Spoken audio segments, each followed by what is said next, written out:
For the most part, the character of Wheezy was only in Toy Story 2, and in that movie he only had a few scenes, yet he's a supporting character who plays an important part in the movie's plotline, and for that reason, he's one of the more memorable characters in the film. Today we profile Wheezy on the other toys of Toy Story.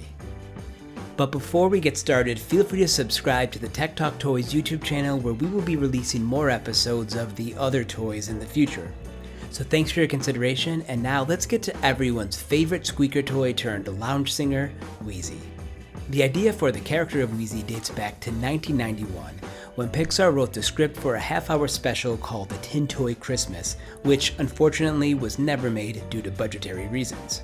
In the script, there was a character called Blinky, a glow-in-the-dark penguin who was discovered hiding under the couch to get away from an evil hairless dog named Baby. If you couldn't already tell, Blinky would be the basis for the character of Wheezy.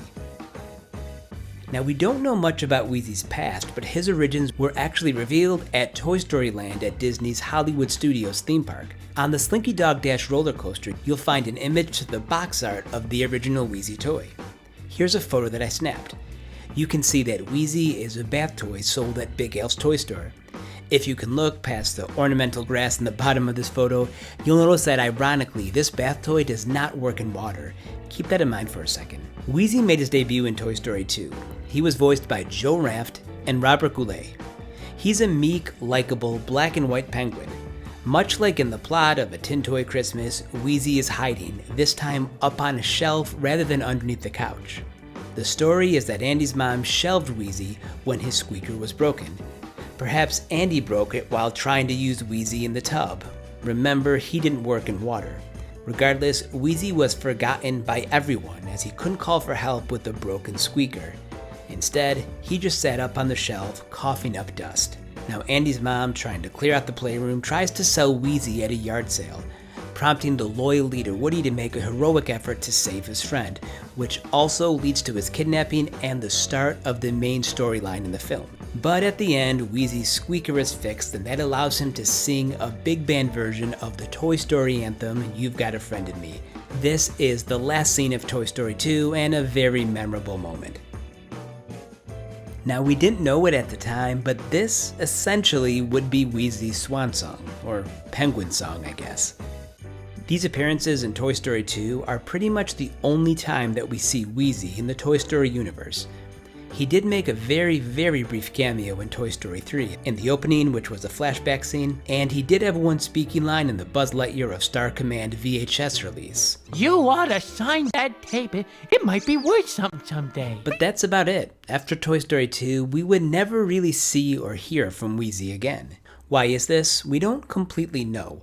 It should be noted that between Toy Story 2 and Toy Story 3, both of the voices of Wheezy and Ranft and Goulet had passed away. It's possible this was the reason that he wasn't featured in Toy Story 3 or Toy Story 4. Or, like many of the other toys from the first two films, maybe it just wasn't in the plans. Now, up until a few years ago, most of us thought that Wheezy's story ended at Toy Story 2, but that's not necessarily the case. In 2020, Pixar released the short film Out, and in the movie, you'll find Wheezy as a dog toy in several different scenes. While he doesn't have any lines, it's still cool to see Wheezy make a brief cameo as he joins several of the other Toy Story characters who have crossed over into other Pixar films. So how did Wheezy go from the playroom to being a dog toy? I'm going to venture that at some point, Andy's mom did end up selling him at a yard sale. She tried once, so why wouldn't she try again? And this couple from Out purchased Wheezy, mistaking him as a dog toy, which makes sense because he has a squeaker like lots of other dog toys. But if you'd like to hear more about my theory on Wheezy getting sold at a yard sale, check out the video The Forgotten Toys of Toy Story. So yeah, Wheezy is gone, but he's definitely not forgotten. Following the release of Toy Story 2, there were a few versions of Wheezy toys, but these are fairly rare and very collectible among Toy Story fans. Because of the high cost and the lack of availability of original Wheezy figures, some collectors have customized their own versions of Wheezy using a 3D printer. If you search, you'll see several different versions of these customized characters which look amazing. But if you go to Disney World, you'll see Wheezy in several different places.